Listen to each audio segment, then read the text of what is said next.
Hello, we're here at the Duke Divinity School with the 25th Presiding Bishop of the Episcopal Church, Frank Tracy Griswold. From 1987 to 1997, he was the Bishop of Chicago, and in 1997, he became the 25th Presiding Bishop of the Episcopal Church. Bishop Griswold, thank you for being with us. Delighted to be with you. During the years that you were Presiding Bishop, you traveled extensively, you met untold numbers of people, you visited the diocese of the Episcopal Church. You undoubtedly met some incredible people and had some remarkable experiences. And I was wondering if you could share some of those either experiences or people or learnings or insights.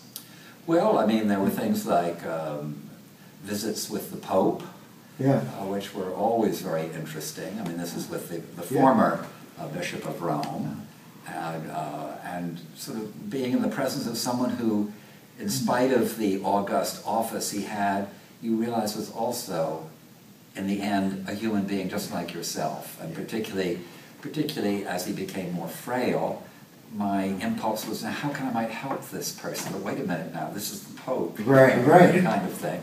A long conversation into the wee hours of the morning with Fidel Castro, during which he said rather winsomely, who would have thought either of us would have chosen the paths we have chosen? And I said, yes, you were revolutionary and me a bishop. Incredible. And then Yasser Arafat. That was a very interesting conversation, at the end of which he presented me with a mother-of-pearl Christmas creche that had been made by Palestinians, and to bring that through customs was somewhat complicated, to say the least, even though it was a Christmas scene. Where did you get this? Well, Yasser Arafat, you know, does it have explosives in it? It was very interesting. And the President of Korea, that was a very interesting conversation, discussing the whole dynamic of hoped-for reunification with the North, and the role he felt the Allies were playing in largely maintaining the two Koreas. It was very interesting. So seeing sometimes the United States or seeing the world through the perspective of church leaders, but also political leaders, was a very unique and engaging experience. What kinds of things are you doing now as a presiding bishop in retirement? When I was teaching in Cuba, I was asked by one of the professors at the seminary where I was teaching, what is your office at the present moment? I said, well, I'm retired. And he said, no. You're a pensionado. You're pensioned. He said, you're not retired, you're pensioned. And so I found that a useful distinction, and I do a great deal of teaching.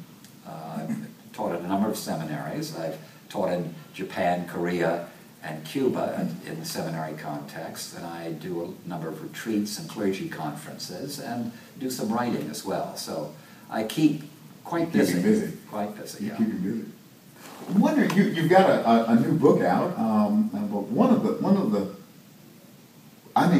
the legacies of your ministry as presiding bishop was that you really were a model of a person of prayer. Doing the work of God and doing the work of ministry, but a person of prayer. And you've compiled a compendium of prayers. You have a copy right here. Yes, I do. Praying Our Days. And I'm wondering, what was behind that, and how is that a spiritual tool that could be of some value to the people of God? Okay, well, thank you for asking that question. I was asked really by church publishing to put together a small prayer book for people to use, both clergy and laity. And the principle had to do with the fact that we have this Book of Common Prayer, and people are pretty familiar with the liturgy and various parts of the Book of Common Prayer that touch their lives in a variety of ways. But the kind of deeper appropriation of the contents, how do we pray the prayer book? How do we approach the Eucharist? What is the rite of reconciliation if I ever wanted to use it? What is my relationship to the departed in the context of prayer? What is the communion of saints? What are some of the rhythms of the prayer book that punctuate the day that might help me in my sort of daily discipleship? So I wrote a number of introductions to different practices, you might say, It's really a way of trying to unpack the prayer book in terms of personal practice and personal appropriation of what it means to be a disciple in the person of prayer. It's tiny, so that people put it in their pocket or pocketbook, and I was asked to include things like praying with icons and various methods and ways in which people, and various ways in which people might have their own sense of prayer and reflection expanded. Bringing all that together, I mean, on the one hand, this incredible, a pretty powerful life of prayer. I remember when you called us as the House of Bishops to prayer in one of our general, I mean, we did it often, but in one particular very tense and critical moment, you called us to deep prayer. And that struck me then and has never left me. Well, I think one thing I realized, particularly as presiding bishop, but certainly as Bishop of Chicago as well, is I simply couldn't do it on my own. There's no way. I mean, my active imagination or my energy wasn't sufficient. And, I mean, the words of Christ to St. Paul, my grace is sufficient. My power comes to full realization in the midst of weakness. I found very consoling, but I thought, now how do you stay close to that power, that reality? And that's where one's own personal communion with the Lord, one's own personal availability in the context of prayer is, I think, so crucial to authentic ministry. And so many of us, unfortunately, become, as a Benedictine friend of mine once said, technicians of the sacred. Yeah.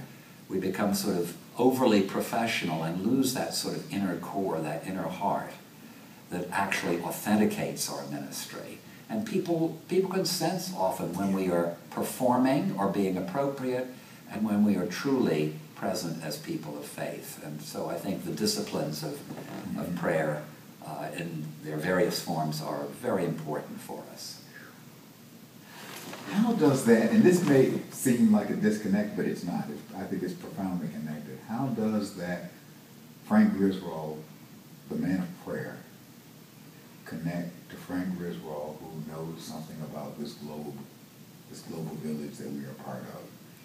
And what are some of the hopes and dreams that you have for the world? Well, I think prayer works in us over time. A compassionate heart. It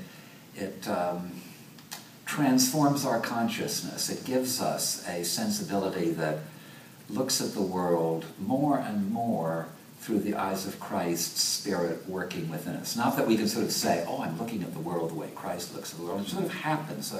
Our vision is expanded. Our heart is sort of opened to suffering, to injustice, and it becomes increasingly difficult not to be drawn in some active way, possibly first through prayer, but then prayer so often, the next little voice you hear is, so what are you going to do? How are you going to join me in turning your prayer into some kind of healing action?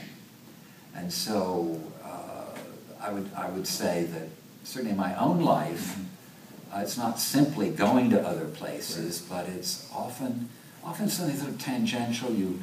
You're on a state visit to some country in the developing world, and you just see a mother with a small child by the side of the road, and it just pierces you.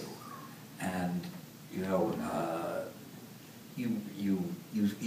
then re-register your entire experience of where you are, and then you come back and you say, you go to, let's say, Presiding Bishop might go to Episcopal Relief and Development and say, what are we doing about infant mortality over here? And so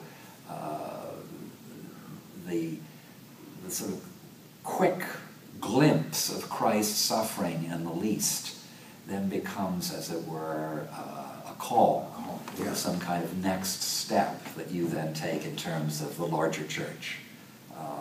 But I think those sensibilities, picking up these little hints and guesses, to use a phrase from T.S. Eliot, have a lot to do with how spiritually aware and acute you are to what's really going on. How is the world speaking to you addressing you in a variety of ways. And what is your response? It really is, like Dietrich Bonhoeffer said in one of his letters, prayer is a deeper engagement with the world. Yes. May lead you to walk with Christ in Gethsemane. Yes, that's beautiful. I hadn't heard that, but that's exactly it. That's exactly it. I thank you so much for taking this time. I'm delighted and wonderful to see you, to be in your diocese, and I must say the experience of this divinity school is very interesting, seeing sort of the Episcopal tradition within this larger context of an essentially Methodist institution, but to see how they sort of interact and challenge and enrich one another is a great gift. It's a wonderful place. Yeah. Thank you so much for being so much. with us. It's just great to see you again. Great to see you. Thank you. With the 25th presiding bishop of the Episcopal Church, God bless you, and you keep the faith.